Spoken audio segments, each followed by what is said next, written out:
রাষ্ট্রপ্রধান ডাকছেন আপনার, এটা তো ভালো ব্যাপারই বটে।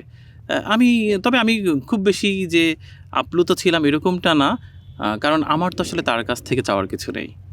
আমি তো ভালো আছি আলহামদুলিল্লাহ।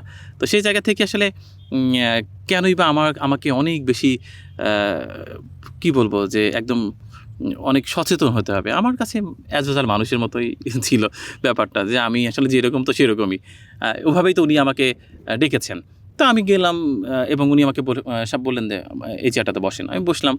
তারপর উনি বললেন যে, "দেশের কী অবস্থা? আপনি তো অনেক জায়গায় ঘোরেন। কৃষক, শ্রমিক, মাঠে ময়দানে ঘোরেন। কেমন দেখছেন?" আমি বললাম যে, "হ্যাঁ, ভালো। তবে রাষ্ট্রের নাগরিকের আসলে নিরাপত্তার ভীষণ অভাব বোধ করেন তারা। রাষ্ট্রের প্রত্যেকটা নাগরিক ভালো থাকতে চায়। এছাড়া তাদের চাওয়ার কিছু নেই।" উনি কৃষিখাতকে অনেক বেশি ডেভেলপ করতে চান। উনার স্বপ্ন কল্পনার কথা শোনালেন। প্রথমত আমাকে বললেন যে, "আমি আপনার জন্য কী করতে পারি?" আমি বললাম যে, "আসলে না, আ দোয়া করলেই হবে। আলহামদুলিল্লাহ আমি ভালো আছি এবং আপনি ডেকেছেন, আমি এসেছি। এটিই আমার জন্য অনেক বড় পাওয়া। আপনি শুধুমাত্র আমার জন্য দোয়া করেন, আমি যেন আমার কাজটি চালিয়ে নিতে পারি।" উনি বললেন যে, "আপনার কাজটি আরও ভালো করার জন্য কিছু করতে পারি কিনা?" আমি বললাম, "না, সেটিও না, আমি ভালোভাবে চলছি। আর যেহেতু আমি ভালোভাবে চলছি, সেটা আমার মনে হয় না যে কোনো কিছু দরকার আছে। এটাই ভালো হবে যে আপনি একটা মানুষের কাছে গেলেন, আ যে কিনা সরকার প্রধান, গিয়েই আপনি বিশাল বড় তালিকা ধরিয়ে দিলেন। দরকারটা কি? জীবন তো চলছে একভাবে। এটা তো উচিত নয় বটে। যে সুযোগ পেলেই অনেক কিছু আ আবদার করে বসা, এটা উচিত নয় আমার কাছে মনে হয়েছে। তো দ্যাটস এনাফ। আমি তো বললাম যে, "না, ঠিক আছে।" আমি বললাম যে, "দেখেন, আসলে কৃষকদের মুক্তির কথা আমাদের চিন্তা করতে হবে।" উনি বললেন যে, "তাহলে আপনি আমাকে পরামর্শ দেন। আ রাষ্ট্রের কী অবস্থা? আপনি তো অনেক জায়গায় ছোটেন, বেড়ান।"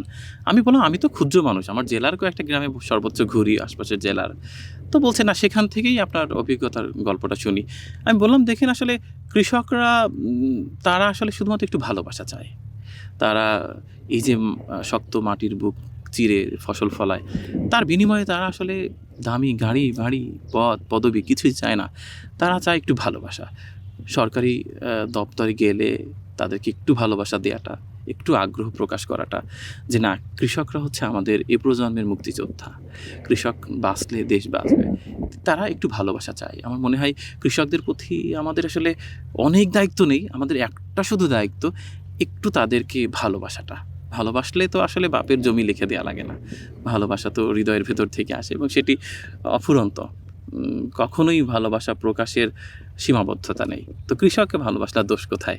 তো সে জায়গা থেকে উনি উনার চিন্তাগুলো আমার খুব ভালো লেগেছে। উনি অনেক কিছু শেয়ার করলেন। উনি অবশ্যই এদেশের মাটি, এদেশের কৃষক, ক্ষেত ফসলকে গুরুত্ব দিচ্ছেন।